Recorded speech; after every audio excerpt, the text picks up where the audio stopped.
Boreal Televisión presenta.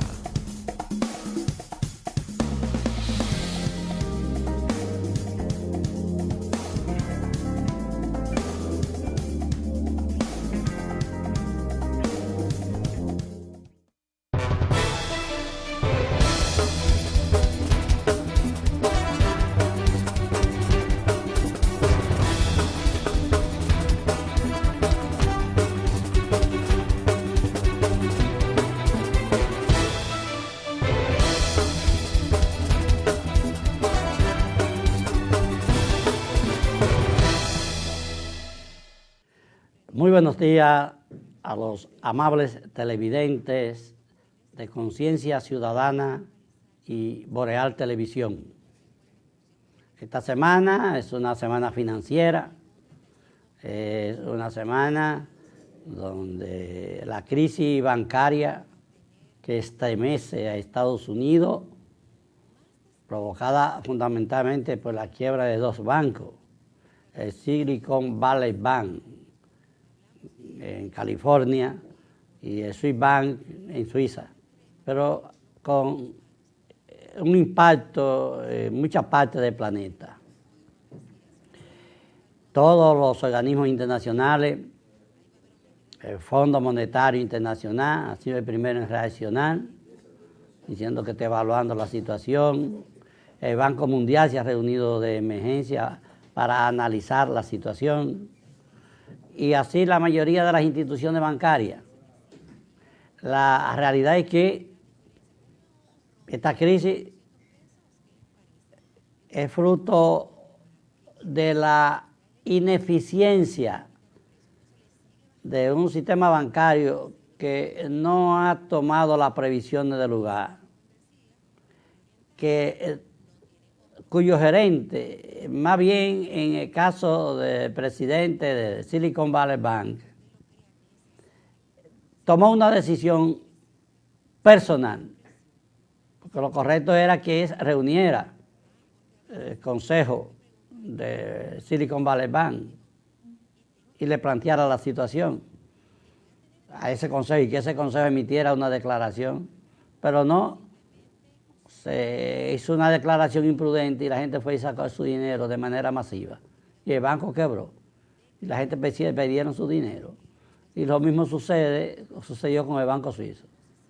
Sin embargo, los grandes bancos norteamericanos y del mundo inmediatamente tomaron medidas. Y en los propios Estados Unidos, First Republic Bank fue salvado por las grandes instituciones bancarias como el Citibank, el Chase Manhattan Bank, y toda la situación está bajo control. El presidente Biden habló y estableció claramente que el sistema bancario de los Estados Unidos es seguro. Señores, en la segunda unidad, que tiene que ver con la parte económica, ampliaremos sobre esta situación. Por otro lado, tenemos que el presidente de la República, Luis Abinader, ha actuado con pertinencia, ha actuado con prontitud en el caso de la producción arrocera. Y ha pronunciado un discurso contundente asegurando que ese alimento vital de la dieta dominicana, que es el arroz, no faltará en la mesa de los dominicanos. Escuchemos al presidente. La visita del Banco Mundial, ¿preocupación, presidente, por la economía? No hay ninguna preocupación, al contrario, lo que nosotros tenemos es muy optimista con los datos de que aún en un ambiente internacional difícil, la República Dominicana sigue las inversiones, sigue el crecimiento y sobre todo, que es lo más importante para nosotros, sigue el crecimiento del empleo, que es lo más importante, un empleo que está mejorando, al mejorar también el salario mínimo, como nosotros esperamos que también mejore a todos los niveles. Entonces, tranquilidad para los inversionistas, nada de pensar en eso. Totalmente tranquilidad, como yo dije, he dicho de hace mucho, este país es un oasis de tranquilidad y de inversión en relación con un ambiente internacional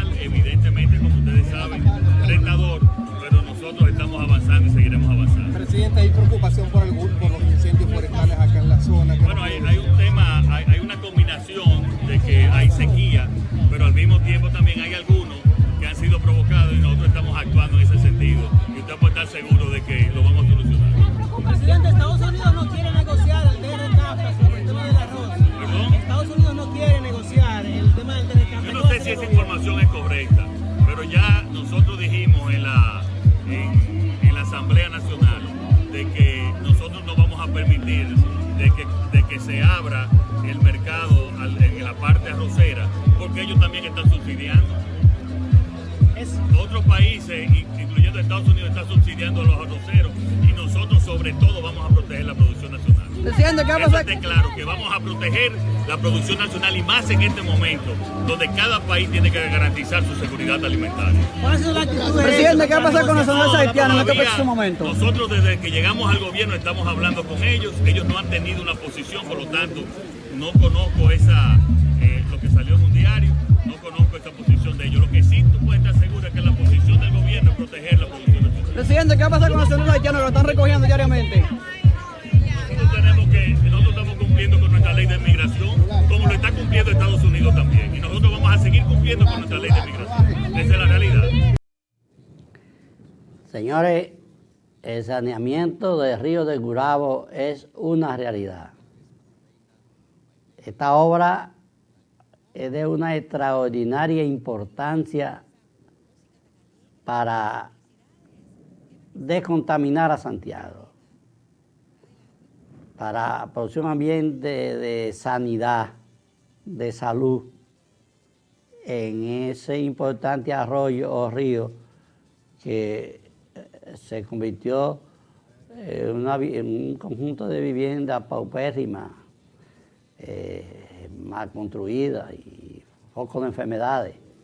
Pues bien, le vamos a agradecer a Teleuniverso que nos permita escuchar la palabra de Wellington Arnaud, director de INAPA, en la ejecución de esta importante obra para el municipio de Santiago.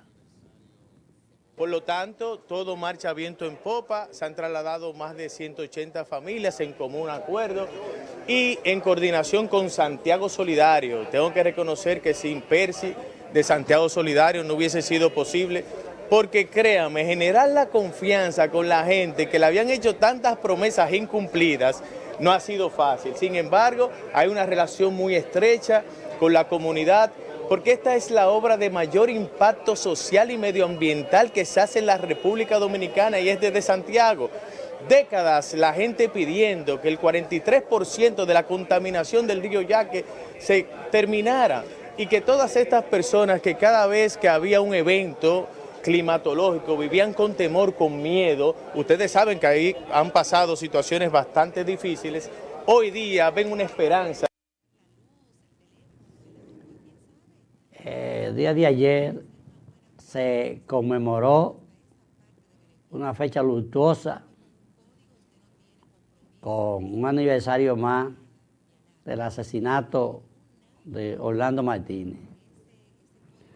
Orlando Martínez, un periodista de los ejecutivos del periódico El Nacional, un defensor de los campesinos, defendiendo la reforma agraria, un hombre con ideas avanzadas, con ideas progresistas, que se caracterizó por la denuncia de los crímenes y la represión balaguerista.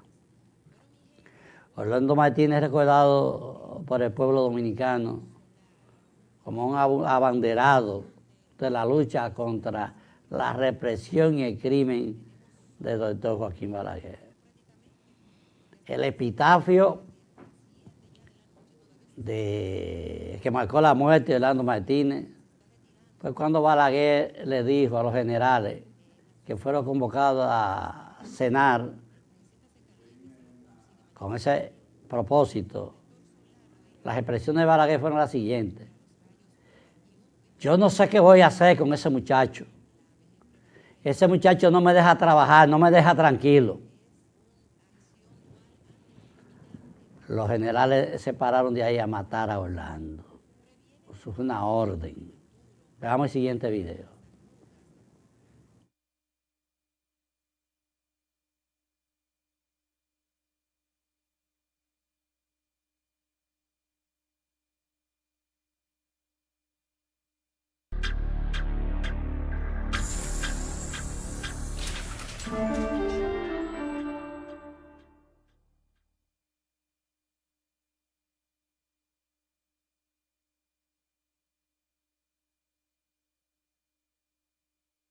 El asesinato del periodista Orlando Martínez. Como todos sabemos, hay una relación muy estrecha entre el asesinato de Orlando Martínez y el doctor Joaquín Balaguer. Este aniversario es el primero de la muerte de Orlando Martínez en ausencia del viejo caudillo, quien además había dicho en una página en blanco en su libro sobre sus memorias que daría a conocer varios años después de su muerte quienes habían matado a Orlando Martínez, porque esa confesión la dejó a una persona para que le sobreviviera, que diría quiénes serían esos asesinos. Todavía no se sabe quiénes han sido, según lo que dijo el doctor Joaquín Balaguer.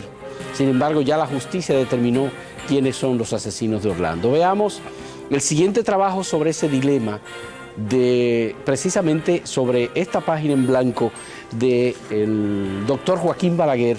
Es un trabajo de Óscar Grullón.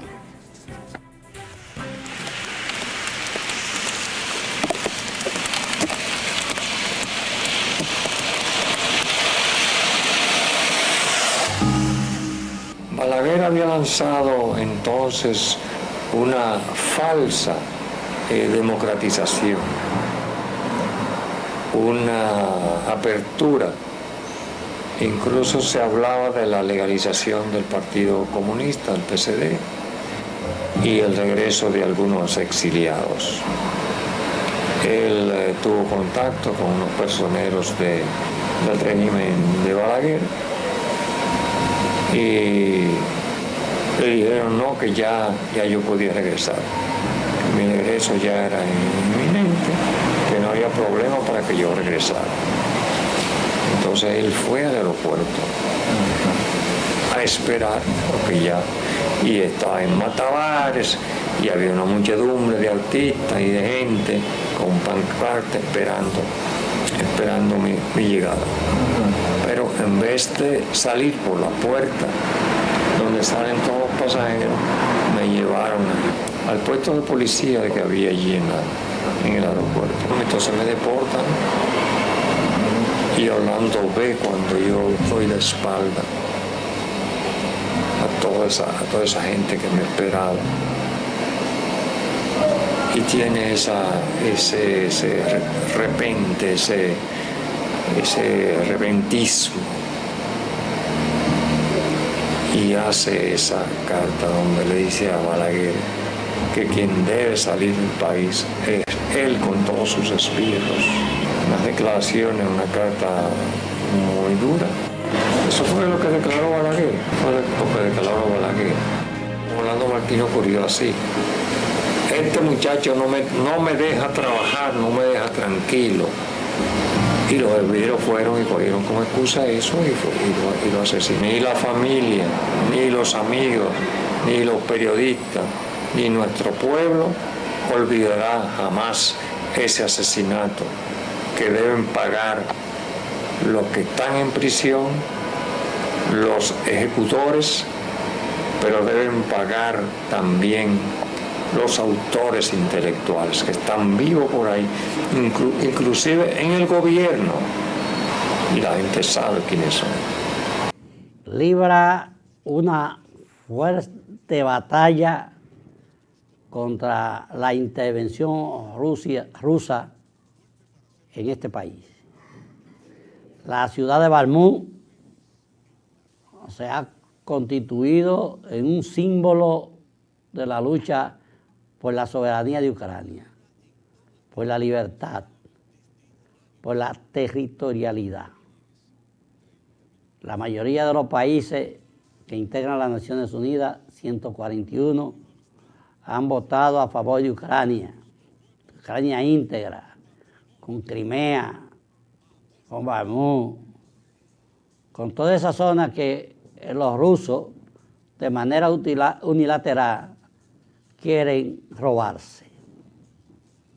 El pueblo ucraniano y la humanidad está en una lucha total, frontal, que sin ninguna duda va a culminar con la victoria de Ucrania. Y más que la victoria de Ucrania, la victoria de Occidente. Ya Occidente está empezando a despertar.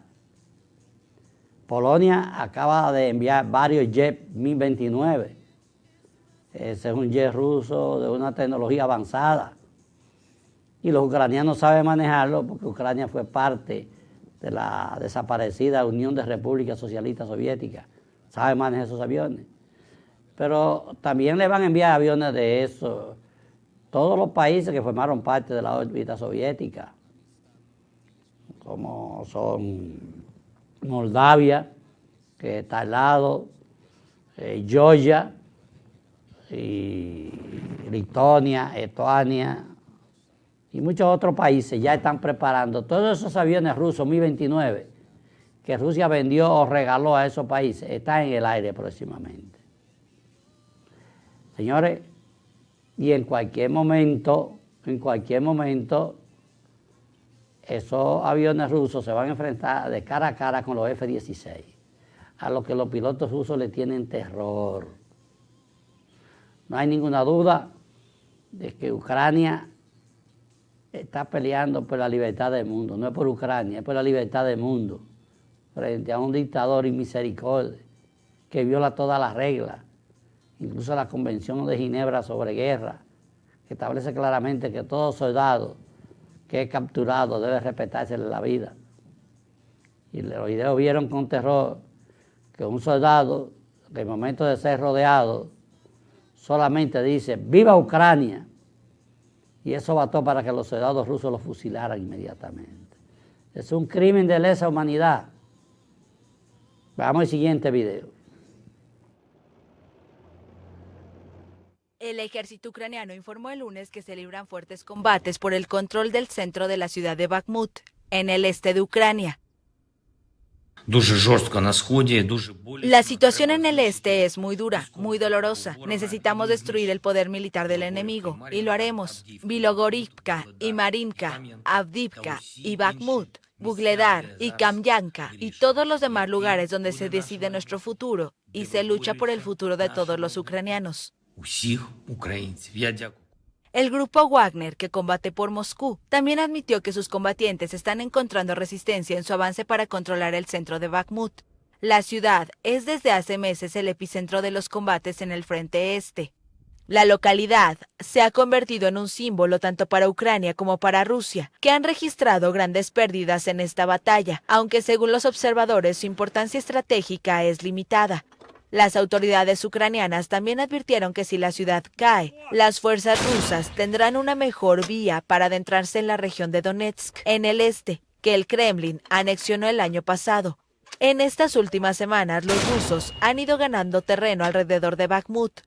El ataque de Rusia también ha traído consecuencias devastadoras para los niños en orfanatos ucranianos, con miles de menores trasladados a territorios ocupados o a Rusia, según advirtió el lunes la ONG Human Rights Watch. Desde el inicio de la invasión, más de 4.500 jóvenes ucranianos que estaban en orfanatos o familias de acogida fueron desplazados al extranjero, según explicó la ONG. En el mismo escenario, tenemos que Rusia sigue provocando. En esta semana, un avión ruso se colocó por encima de un dron norteamericano. Lo roció de gasolina para pegarle fuego. Ese dron del ejército de los Estados Unidos estaba en aguas internacionales. Rusia alega que esta región próxima a Crimea, que es un puerto ucraniano y que Rusia pretende anexionárselo, que este dron estaba dentro de esas aguas y que esas aguas son rusas. ¿Por qué? Porque lo dice Putin. La realidad es que el avión ruso sufrió fuerte daño y tuvo que aterrizar de emergencia. Esta es una provocación de Putin. Está jugando con candela Y si en vez de un dron hubiese sido un F-16, ustedes pueden estar seguros que los pilotos rusos no le estuvieran contando. Y de ahí a la reacción de Rusia, que anda buscando que está provocando para crear un enfrentamiento, para obligar a Estados Unidos a que se meta de lleno en la guerra, podría salirle muy cara. Veamos el siguiente video sobre esta provocación del avión ruso. El Comando Europeo del Ejército de Estados Unidos publicó imágenes desclasificadas del choque protagonizado entre un caza ruso, Su-27, y un dron estadounidense sobre aguas del Mar Negro, que acabó provocando que la nave no tripulada se estrellara. Según informó el Comando de Estados Unidos en un comunicado, las imágenes muestran el momento en el que un avión ruso realizaba una interceptación insegura y poco profesional de un dron MQ-9 de la Fuerza Aérea de Estados Unidos en el espacio aéreo internacional sobre el Mar Negro el pasado 14 de marzo. El mando estadounidense también ofrece un guión gráfico de cómo ocurrió este incidente en el Mar Negro, en el que había otro caza ruso que ha aumentado la tensión entre Washington y Moscú y que tiene como fondo la guerra en Ucrania. Según el guión de este video, el suceso comienza cuando un avión ruso se acerca a la parte trasera del MQ-9 estadounidense. Poco después, la aeronave del Kremlin comienza a liberar combustible a su paso, y mientras lo hace, vuela por encima del dron. En apenas unos minutos, el Su-27 ruso inicia una segunda aproximación hacia el MQ-9, vuelve a liberar combustible y pasa aún más cerca del aparato no tripulado. Poco después, el avión ruso choca al dron y la imagen de la cámara MQ-9 se pierde durante aproximadamente 60 segundos, relata el comando estadounidense.